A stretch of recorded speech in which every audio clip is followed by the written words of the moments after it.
And now, coming to you live from the City of Angels, Los Angeles, California, it's the Sheena Metal Experience with your host, Sheena Metal, only on KGRA Digital Broadcasting.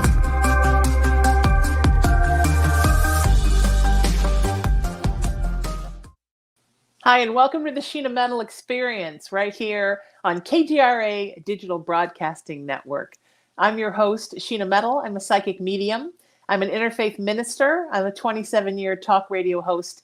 And each week, I come to you live from my home in Los Angeles, California. This show is about spirituality. It's about humanity. It's about creativity. It's about passion. It's about service. It's about becoming and staying your best you, and then inspiring others to do the same in this big, beautiful world. And it may be my show, my friends, but it is always, without a doubt, every week, your experience. My guest today was on my very first Sheena Metal Experience show here at KGRA Digital Broadcasting Network. She's always kind of my knight in shining armor. Whenever I need her, she appears. And I'm so excited to have her here again today. She's a wonderfully talented author and speaker and ufologist and spiritual being. And she brings a lot of love to the world. She's a paranormal survivor like myself. And you know her, of course, because her family was the subject of the first film, The Conjuring. And I just adore and love her. She always brings some beautiful insight. Please welcome to the show, the amazing and beautiful Andrea Perron. How are you, darling? I'm wonderful. Oh my gosh, it's so great to join you. I love your show. I think Thank you, sweetie. It's so inspiring. Thank you so much. But it's just such a reflection of you and who you are. And thank you, darling. For anybody that does not know our history, we were like magnetized to each other. It was like that is true. Like click, that's it. It was instant. You can't pull us apart. You can use us to generate electricity. Right, really, we always bring our very best energy to each other. And yes, I bring passion, and yes, sometimes I bring tears, and you always get my best self, no matter what that looks like. I love that. Because I'm a very emotional being, a creature of the cosmos, and very ethereal in my approach to this big, beautiful world that we live in. And so, that you may ask me anything at any time. You're going to get an immediate, spontaneously honest response. And I have a great thing for us to talk about today. But before I do, what you were just saying, sweetie, I had a wonderful talk with a client today, right before I came here. And she was talking about how she went on a trip with two of her friends, two of her female friends. And she's going through kind of a rough time in her life, having some health challenges. And she just felt like they were not responding to anything she was saying, anything that was going on. They were mostly just, inconvenienced that her state of being very emotional was, darkening the doorstep of their fun time. And I said to her, I'm like, you know what, sweetie, we talk about this all the time, but I'm going to bring this up to you again. Yeah. Some people are just not that emotional. And for folks who are not very emotional or very emotionally effusive, so they don't know how to share their emotions. Yeah. Very emotional people seem crazy, overdone, dramatic. But it's everybody. Emotion is a spectrum, right? The same way everything in the world is a spectrum. Some people are extremely emotional and some people can't. And if you're going to be friends or lovers or family or coworkers with people who are on a different part of that spectrum than you, then you have to learn to meet them where they're at. And when they start to upset you because they're not feeling your feels, give them a little emotional distance. And that's what I told her today. And you mentioned that you're a very sensitive person, as am I. I'm a highly sensitive person. And I mean, I'm a tough chick and I can take a lot of stuff on the cuff and I laugh a lot of stuff off. I'm not very fussy. I'm not very picky, but I do have a big open heart. that I have to keep open for my job, which All is the healing time. people. Right. So I can't be like it. Remember we were kids and they had that toy. It was like a bozo, and you could punch it. It was inflatable and it would rock forward and rock. I can't be your bozo because I take it too much to heart. And so I think that we have to learn to live on this spectrum where we all have different emotionality, right? And find a way to get along and make a world. Yeah, we do. And one thing that I find, and that this is particularly interesting to me, I'm not the only one who has noticed it. Numerous people have told me that they've noticed it. I find that pure, raw human emotion is essential, integral to our spiritual growth. And many people suppress it, compartmentalize it, stick it in the back of their consciousness. I'll feel that later in private. When people are effusively emotional, I find that those type of people get very uncomfortable. They don't know how to react with others, but that's not been the case or my experience. And what I find, for some reason, people seem to know, and the vast majority of people that I meet are at paranormal events around the country. So that said, as a precursor to the commentary, I find that people very often come up to me and tell me openly that they have suppressed their feelings, that they have crunched them down into a tiny little space in the back of their heart and soul for decades because they had an experience when they were young that was so life altering, so mind bending, that they didn't know how to process it. And they did not have either trust or the kind of close, intimate understanding with either parents or siblings where they felt that they could divulge what they had experienced. And so they kept it inside and they were withdrawn. And, that whole thing just ate away at them and ate away at them. And then they found themselves gravitating to the paranormal. And then they started attending events, but they were always standoffish. They didn't really engage with others. And then they met me. And I opened my arms and pulled them in and leaned over and said, "Give me your pain. I won't hang on to it. I'll just let it go out into the ether. There it goes. Give me your pain and your burdens, because I know you have a secret and I am trustworthy to keep it for you." And the floodgates open wide, and they weep and weep in my arms, and they don't know why, and they fall all over themselves apologizing for being human. This is pent up raw emotion that has waited for decades to surface. And how privileged do you think I feel to be the one that gave them the key to their own prison so that they could unlock it? I had a man a few years ago when I was doing my conscious contact that I do outside when I speak with the galactic family and call them forth and introduce them to people. It's the greatest pleasure in my life, other than Peanut Buttercup, my little dog, my dinky dog, who I don't even know where she is. Probably with the grandpa. Ice cream. Yes, she's with the grandpa. So this man was 74 years old, and he had come out on a lark, even probably on a dare, to come out into the open spaces with me at a big event in Sault Ste. Marie. And the experience that he had so fundamentally altered him. He came over to me and just kind of collapsed on top of me. And he was a big, tall guy. It's a good thing I'm strong, because I had to hold him up. And he just cried and he said, I have waited my whole life. I always believed, but I never saw anything until tonight. And I've waited my whole life for this.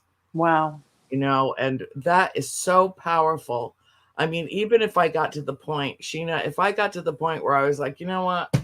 I can't handle this anymore. It's so draining. It's exhausting. I'm traveling too much. I have to come off the road. I just have to, hiatus for however long. I wouldn't be able to do it because of moments like that. I wouldn't be able to do it. I might scale things back a little bit. I might, be more mindful about how many hours a day I spend at the actual event and engaging with other people. But those experiences, they don't just change them. They change me. Absolutely. Yes. I had a friend that used to say, when you give a healing, you get a healing. That's right. And boy, is that true. And I think a lot of times clients come back to me because they know it's a safe space where they can talk about anything and I'm not going to judge. You can tell me every crazy thing you've ever done and I'm not going to judge because not going to judge, not going to repeat it. Right. Right. I am a minister, so I can't repeat anything. Yeah, me too. Everything is okay and accepted and it's a safe place. Now, if somebody's doing something that's not great, I will tell them probably not the best spiritual move for you, but no judgment. I don't believe in judgment. I don't understand why people judge each other. I think it's I think people use judgment, and God knows there's a lot of it on the internet, right? Trolls and sites and threads. And I think a lot of it is that people judge others to deflect from cleaning their own closets and dealing with the things that are going on inside of them. If I don't want to think about who I might be or what's going on inside of me, then I judge somebody else. There's also that wonderful spiritual principle, right? Andrea, the eyes are mirrors. Yes. So oftentimes what somebody is criticizing you for is something they're worried about inside of themselves. Yes. But whatever the reason, we need to stop, because man's inhumanity to man is not making us a better species. No. It's making us disconnected from our core. Because when you're not true to yourself, when you're focusing on what's wrong with other people and not doing your work, you are getting pulled farther away from your inner core. And if you're not connected to your core, you're never going to be happy and healthy. And if you're not a happy, healthy person, then you're making other people not happy and healthy. So we need to break that cycle, right? And reverse that behavior and start to work on how we can uplift ourselves, uplift others, and then uplift the whole of the everything, right? And it all starts with you, how you treat yourself and how you treat other people, right? It would be, I can sit here and agree with you. Absolutely. I can sit here and agree with you and nod along and say, yep, you're absolutely right. It would be disingenuous of me. Okay. To claim to have the same position that you do. It would be absolutely disingenuous of me to sit here and say, I don't judge Vladimir Putin. Okay. It would. I mean, I want him dead. I'd finish him off myself if I could. And I am the most nonviolent, passive person. But when I see the damage that he has done to a peaceful, sovereign nation, the loss of life, the blood on his hands, I say every day, let there be a special hell for him to burn in. Right. You went right to Vladimir Putin, Annie. Right to Vladimir Putin. Right there. Oh my God. He replaced the guy I hated before. Not completely, but he took a huge leap up. And we all know who I'm talking about. If you know me at all. We do. The kid that just blew away 19 children. Sure. Let there be a special hell. I judge. I do. I judge. I think that there is good and evil in the world. I recognize pure, unadulterated evil when I see it. Yes, I am agree. a spiritual warrior at heart. And Me too, and I agree. It is not counterintuitive to be a spiritual warrior for peace. I believe in wiping the pestilence off the planet so that we can conceivably get to a place where peace can reign supreme. I agree. And 100%. so, as much as I want to heal the world of its woes, I also know that forgiving Putin and any other number of people who I feel are doing tremendous damage to our democracy, doing tremendous damage to the planet, gas and oil industry. Oh, let's not forget coal, that are doing damage to others, innocents, that are displacing millions of people and blowing 1,000-year-old cities to smithereens and rubble with people buried underneath it, women and children and the elderly who didn't think that that was going to happen or that it was real until it was too late to escape. You know, yes, I judge. And I'm an ordained minister. I'm also a human being, and I have flaws and foibles. And one of my flaws is that I can get as mad as a wet setting hen. I mean, so effusively angry that my father runs away. Yeah, I've seen it. And you know, I got it from him. He's I've the master of insto rage. I've seen it on both ends. Sure. Yep. Yes, you have. You know him well. Well, he honey, loves you dearly, by the way. I love him he told too. me to tell you how much he loves you, and he loves Bill, and he loves my para people. Oh my God. I keep threatening to show up on your doorstep, but I haven't done it yet. Anytime I've got space, come on in. There may be a tiny blue furry man with me. That's the only problem. That's okay. Is he part of the galactic family? Because he is definitely part of the galactic family. Okay. There is nothing earthbound about that child. Okay. And you may have to suffer hundreds of kisses if that's okay. Yes. No, that's fine. I can definitely do the kisses. But yes, you know, I realize, Sheena, and with your counsel, you've helped me enormously. You might not know that, but you might not, because I don't think that before now I've ever properly acknowledged how much you've made a difference for me in these last, particularly since the paradigm shift, you know, splatted right in our faces with COVID-19. And I've been on your shows many times. Yeah, hundreds of times. And, you know, I've shared a lot, and I've shared with others, you know, what this exchange means to me. But I don't know if I've ever told you personally that you have helped me through probably the most emotionally difficult time of my life. Thank you, my friend. Lifted me up in extraordinary ways that I cannot even, you know, I can intuit it more than I can, you know, pinpoint any particular phrase or, you know, anything that you launched me into in terms of higher consciousness, a higher ideal, a higher purpose. It's all of that. And then some. It's all of that. You know, when I feel like I don't make any difference in the world, that I'm just another talking head, you're the one that sets me straight. When I feel like I have to look up to see bottom, you're the one that reaches down into the rabbit hole and grabs me by this hair and brings me to the surface. Thank you. You're the one. And I'm so grateful to you. And I want to say it, to, you know, in front of God and everybody. I am so grateful to you. Thank you. For all that you are, the being of light you embody, the joy that you bring to countless other souls, and especially those in pain, those that are hurting inside, don't know how to express it, don't know where to go with it. And you are, yes, that safe place. And I am that for them too. And in terms of judgment, this is one other thing that I will say. The three most powerful words in this or any other language are I love you. The Agreed. next most powerful words are I believe you. Yes. And when I bring someone into my warm embrace and they tell me what they've needed to share all their life, there's no judgment attached to it at all. And I do believe them.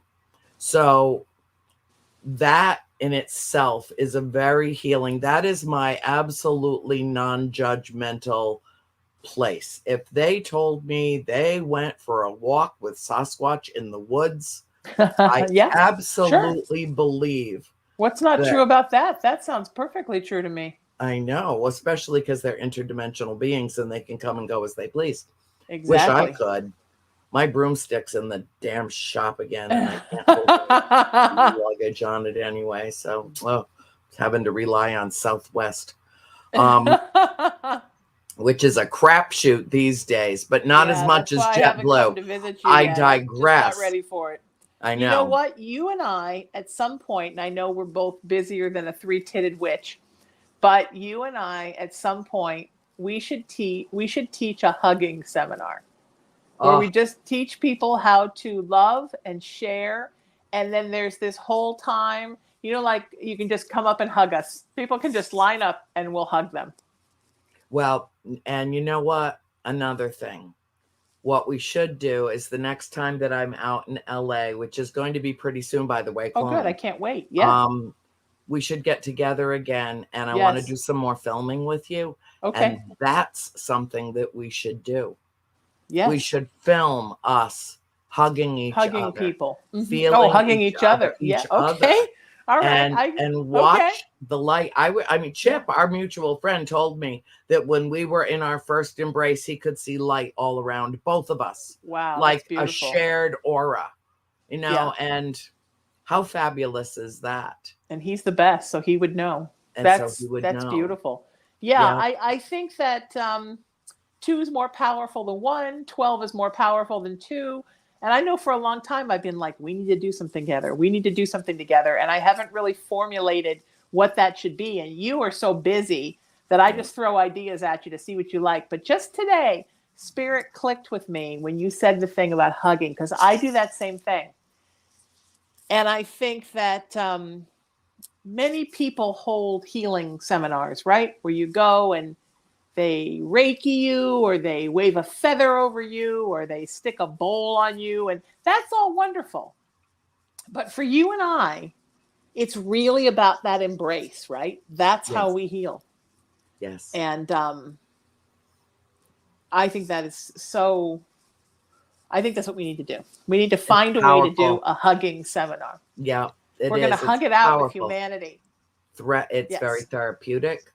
Truly, a truly healing gesture. Yes. And I think that the reason why COVID was and is such a tremendous challenge for so many people is, as I've said before, the only way to show somebody how much you love them during, this pandemic is to stay the hell away from them, to not put your arms around them, to not breathe the same air. Right. Don't breathe on them. Don't So we're going to wait on space with them. Yeah. Right. And so that isolation that countless millions have gone through is mind-bending, because it is counterintuitive to the human condition. Yes. We are social creatures.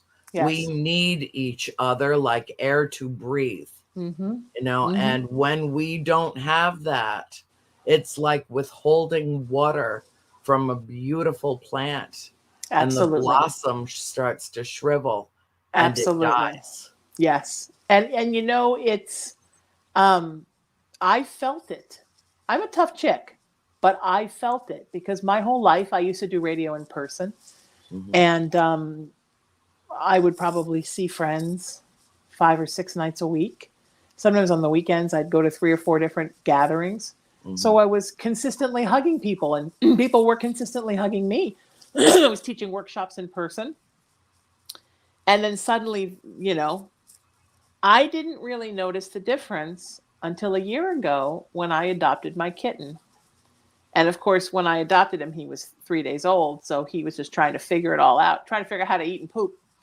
But this little guy, this little blue wonder, he will put his arms up like this. He's done it while I'm on video because he wants me to pick him up. And he'll crawl up here and put one paw around each shoulder, and just his whole body is flat against mine. And he just hugs.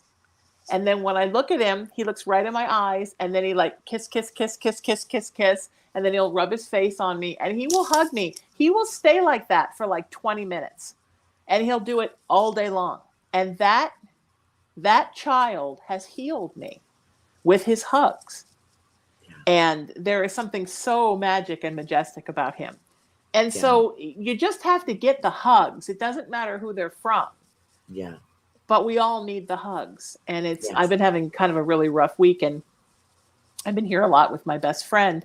She has this 100-pound black lab blue Weimaranner mix, who is a total healer. Abraham Lincoln's birthday, so how could she not be? Yeah. And dogs do that thing where they back up into you to hug you, big dogs. I swear to God, I get 5 hugs a day from this girl. She can feel when I'm weird because I start to get a little funky at night. Yeah. And she'll come right over and back up into me. So if animals can be that intuitive, why can't we? So let me back this up again. First of all, I am honored by your words, and I love you deeply. And if that is true, that is who I am, then I can die happy, because that's all I've ever wanted to be, was somebody who healed people. Secondly, when I gave my big spiel about healing the world, although I do believe in healing the world, I kind of didn't mean Vladimir Putin. So I will preface by saying that I do believe in world peace. I do believe in ultimate vibration raising. I'm also an Irish Aries from Connecticut who was raised by a Scorpio mother. So I too believe that bad people should die and go back to wherever they came from. To live with the devil. I don't even believe in the devil necessarily. Pure evil inside people. And I also believe for people who are maybe like this gentleman from Texas, who are for whatever reason disconnected from their core and consumed with fear, I believe that spiritual attachments and ride-alongs and little pockets of dark energy come and attach to people, sometimes in crisis. And people let them in. I say we, I'm not letting that in, but you let it in because of whatever state you're in, and it begins to run the show. And I think there's a lot more of that going on inside of people than we know. My Kumbaya speech at the beginning was really about everyday people that you look at them and you think, well, this person hasn't invaded a country or shot children. Mm-hmm. But yet in their everyday lives, their go-to mode of emotionality is to criticize everyone in their life. Mm-hmm. They're too much of this. They're not enough of this. I put a meme up. I found this meme online, and I decided to write something about it last week. And I'm still kind of haunted by it. And this is what it said. I do love memes. I'm not meme crazy. I don't always put memes up, but sometimes one kind of grabs me by the soul. And I thought this one was so beautiful because it said, encouraging someone to be entirely themselves is the loudest way to love them. Yeah. And I probably gained 5 years to my life by what you said to me 15 minutes ago. We spend so much time talking about what we don't like and criticizing things.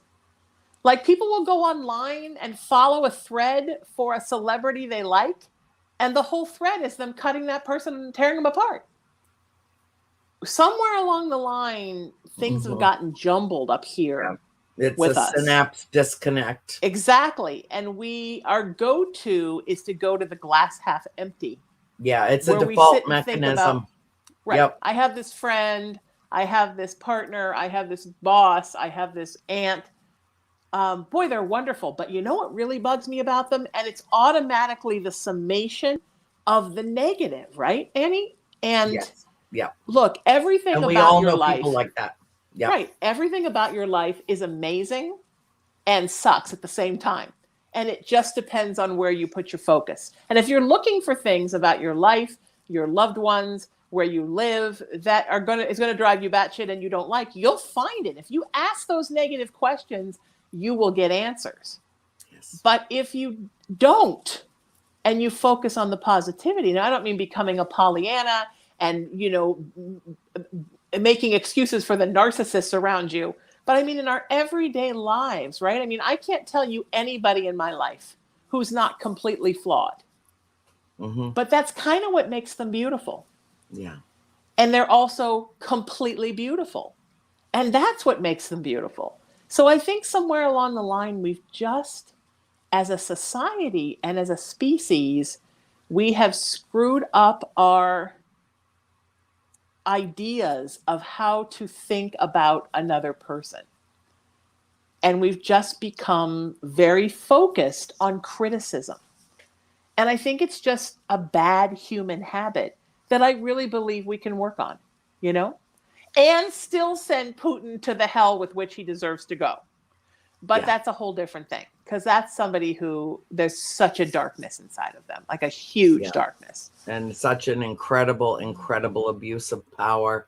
Yeah. Being a Libra, I am born under the sign of justice and marriage. Mm-hmm. It's, for me, it's about communion.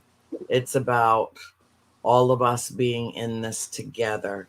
Yes. It is about love being the glue that holds the molecules together throughout the entire universe. Yeah. And because we live in a very oppressive 3D realm on Earth. Oh, by the way, I stole Soul School from my own show on KGRA on Monday nights. Okay. The shameless plug. Stole it. I got it from you. I'm telling everybody in the world right now. Thank you. This is the woman who gave me Soul School Sojourn. Thank you. I stole it right away from her. Didn't even really ask. Knew I could. And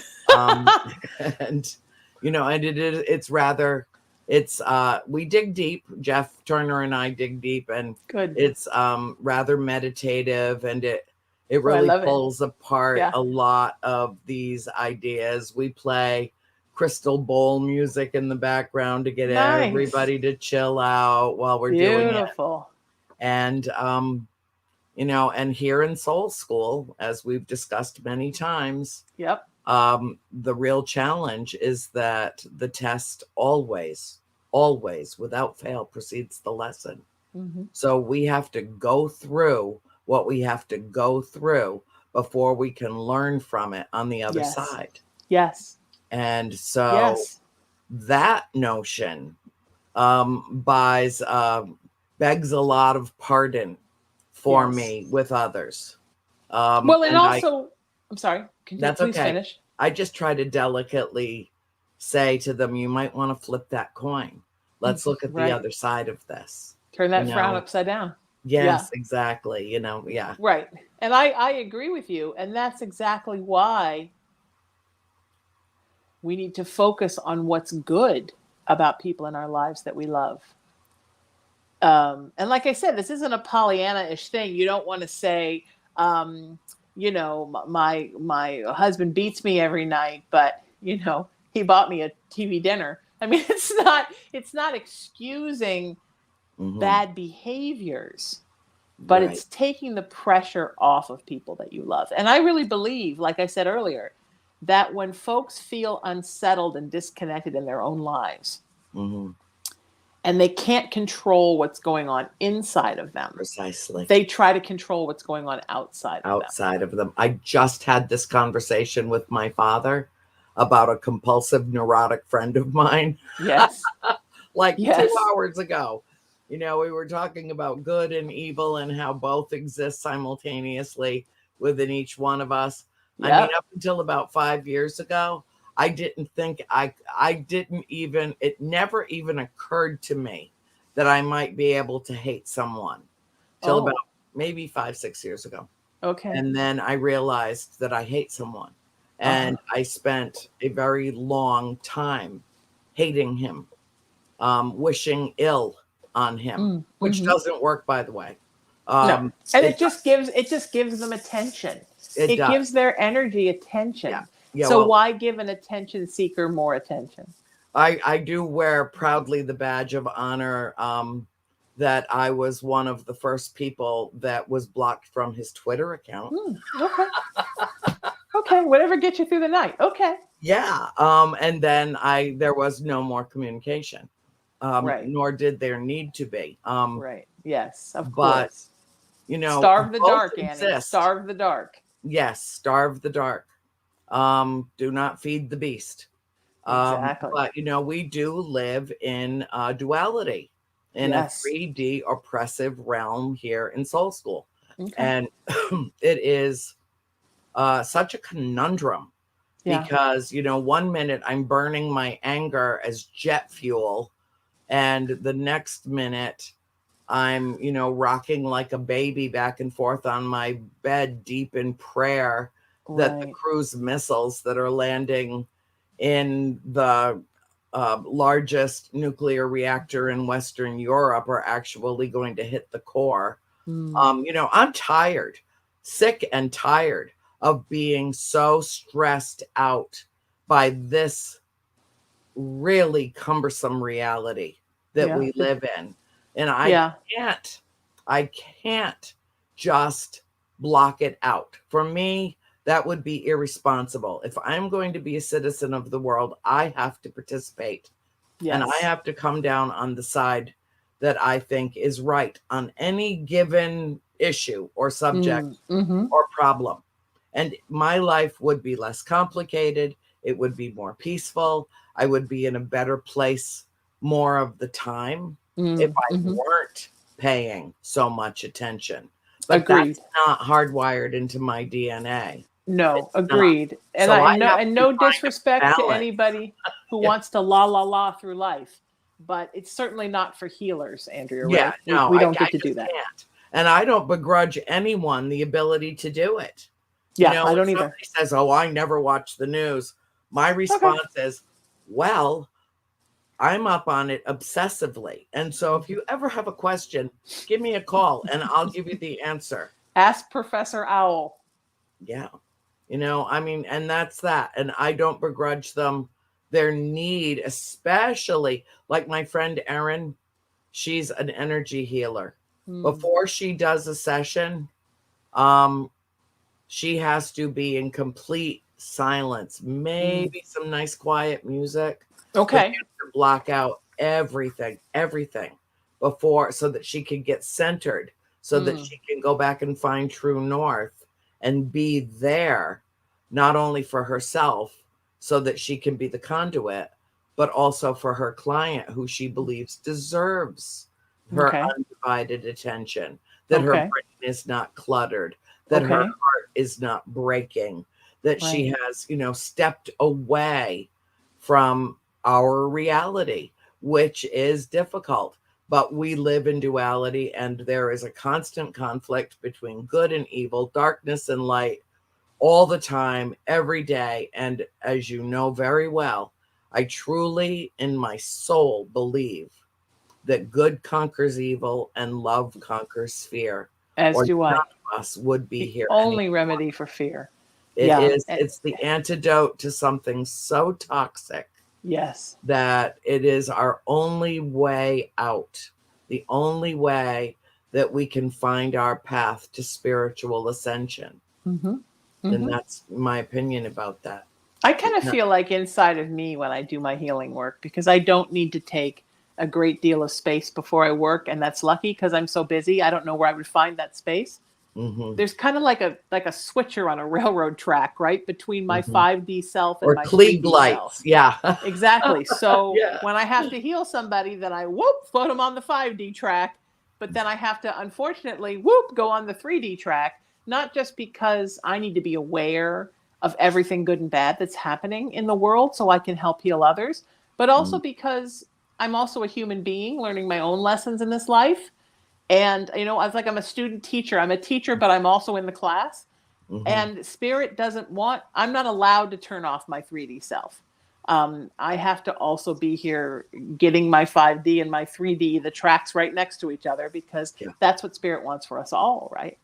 But I feel very fortunate that I can switch. And I credit it towards my growing up as an actor. That, when you're an actor, no matter, and you did as well, no matter what's going on with you, you have to switch into the part, whether Right. you're sick or you're unhappy or your boyfriend just broke up with you or you've got a kidney stone or whatever the story is. When you're in that part, you got to switch over into the part. And I'm thankful for that it doesn't take me any time, because sometimes I run clients back to back 10 hours a day, and they all need something different, and their energy is all different, right? And I'll work from 10 o'clock in the morning until 3 o'clock in the morning sometimes. I'll do shows in there. I'll do radio shows. I do calls. I'm very thankful that I seem to be able to plow through mayhem and darkness and discomfort. And then every once in a while, I got to stop and say, and just shake it all off me. Because it can be a lot, right? Yeah. It can be a lot to be in this world and be present. And I think that's why so many people use either alcohol or drugs or gambling or sex or avoidance or whatever it is, sugar, to pull themselves away from the presence and put themselves in a place where they don't have to think about it. And I don't blame them, because it's a lot to keep that channel open all the time. It's a lot to live in the now all the time, to be present all the time. It's a lot. It's a lot to deal with. And for those of us that are healers, we're not just dealing with our own emotions and reactions, dealing with things, right, Annie? But we're also dealing with everybody else's at the same time. And welcome to being an empath. So, but even that, right, does not give us an excuse as people to criticize things that are going on around us. And there is a difference between thinking inside of your head with your inside voice, gee, I sure wish my friend could get it together in regards to this, and feeling that you need to bring that to your outside voice and tell everybody. I always say I'd be a horrible life coach, because I would never tell people, like, you have to throttle your clothes, or you can never talk to this person again, or get motivated. Like, I'd be the worst, because I just want to bring love to everybody, you know? Yeah. Well, very, very few of us are not self-serving. Very few of us are naturally altruistic. That's always a wonder. You find that quality most often in philanthropists who get great joy from doing for other people. Sure, absolutely. And that is a wonderful quality. The other thing is unconditional love. That is a hard nut to crack. And I know that I have, because I have someone in my life who I adore. He's a wonderful, wonderful human being. I have to love him from a safe distance, like from the other side of the universe. Sure. When we're together, we butt heads terribly. He's just so supremely pessimistic that I just want to just kick him to the curb. He has told me more than once, I am the most forgiving human being he has ever known or known of.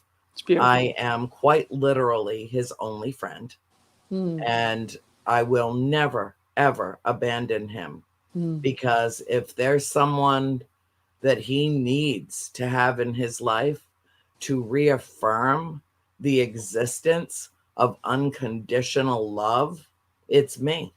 Yeah. And so if he misbehaves, we take some downtime where we don't really talk too much. Sure. That's good. That misbehaving stopped abruptly about 3 years ago. And I think he had a light bulb moment where he said something where I think he thought, oh my God, I might alienate her forever. And it was the only time he ever apologized to me. Yeah.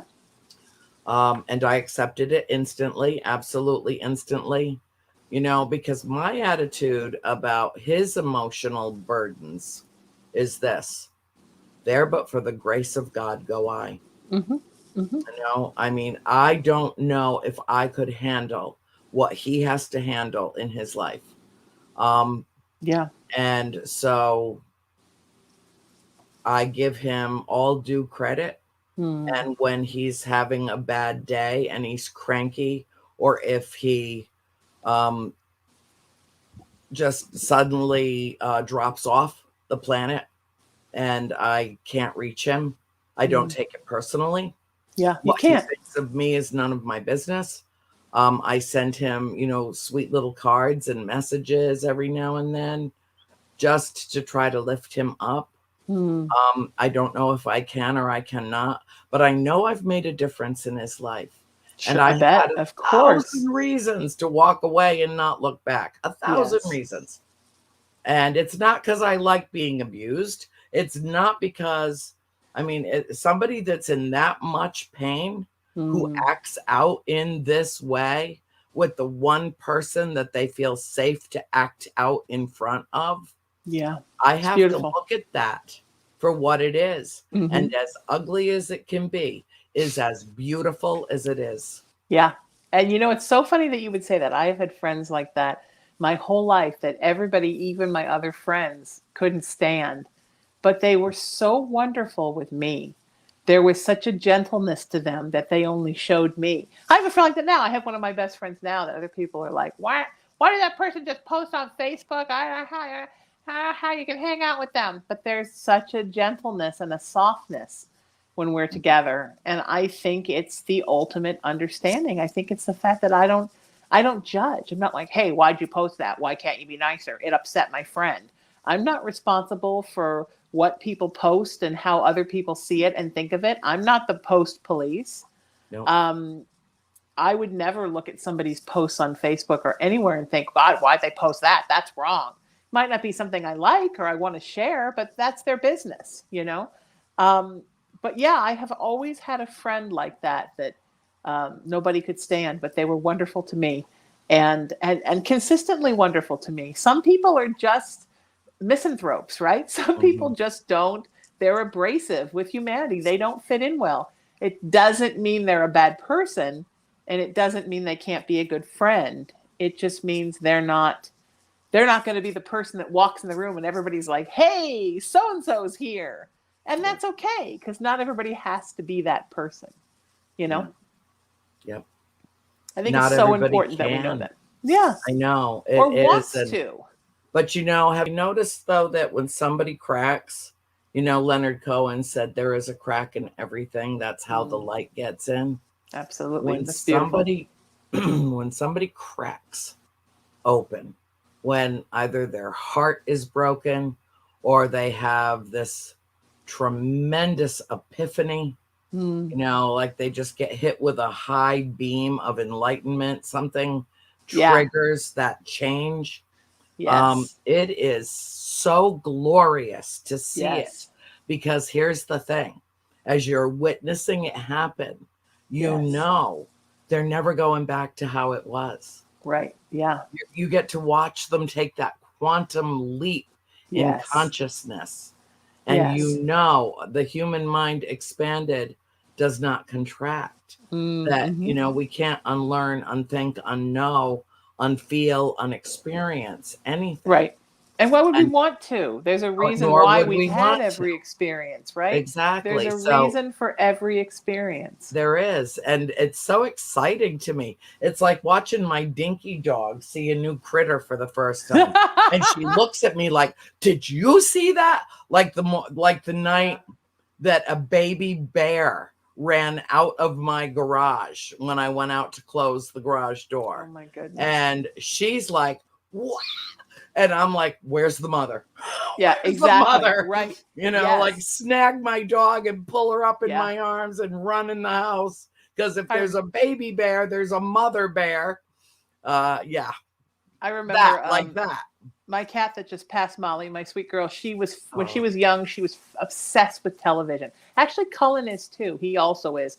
And the first time she saw an elephant, she was sitting in front of me watching the Animal Planet, and all these elephants are walking by. And she leaned in like this and then turned around and looked at me like, is that a thing?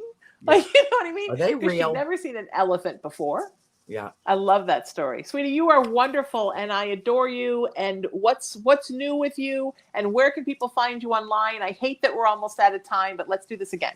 Okay, absolutely. Well, big announcement. The farm is sold, and my episode this week of A World Awakening will be a worldwide introduction of the new owner. Oh, wonderful. Yes, and so I'm very excited about that. And yeah, I'm everywhere. My website is still down for repairs. It's a total mess, and it had been hacked, and it was a mess. Don't even bother with the website. You can find me on Buttercup Brigade, my fan page, Beautiful. or any of the other pages that I have on Facebook. And I'm just everywhere. Just Google me. There you are. That's wonderful. I love your two shows here. I continually watch them. I'm excited to be a guest and sit in with you on both. And thank you for getting me this gig. For people who don't know, I'm here because of Andrea. I love my KGRA family, and I'm so thankful to you for this. You really went out on a limb with me and really fought for me. And not a lot of people in my life have ever really fought for me. And so I'm so thankful to you for that. I can't wait to spend more time with you and see you in person. You need to tell me all about when you're coming out here. I'm so thrilled that the farmhouse that you grew up in, that means so much to you, is in good hands with somebody that you know and like and trust, so that you're going to get to continue to spend time in a place that is very special to you. I know that's so important to you. And, you know, God smiles and favors you, right? When you do the work and you're a good person and you let Spirit know what you want, oftentimes your wish is granted, because Spirit is a mirror and it's just looking for you to tell them what it is that you need. And you must have such a feeling of relief now. And I think that's such a beautiful thing. I love you. Thank you for being here. And I can't wait to have you back. The wonderful Andrea Perron, everybody. She's amazing. If you miss any of those links you want to know about me, my website is finished, SheenaMetalSpiritual.com. Social media, I am everywhere, just at Sheena Metal. That's Facebook, TikTok, Instagram, Twitter, YouTube, the whole thing. Everywhere, just at Sheena Metal, which is my name. Please come and find me. I'm very accessible. Say hi. Find me somewhere and say hello. I would love that. Until I see you next time, my friends, seek peace. Live in love. Lead with kindness. Embrace unity. Always work to raise your vibration. And never forget that you are love and you are loved, especially by me. I'll see you next Friday at 3 o'clock Pacific time right here on KGRA Digital Broadcasting. I'm Sheena Metal, and this is the Sheena Metal Experience.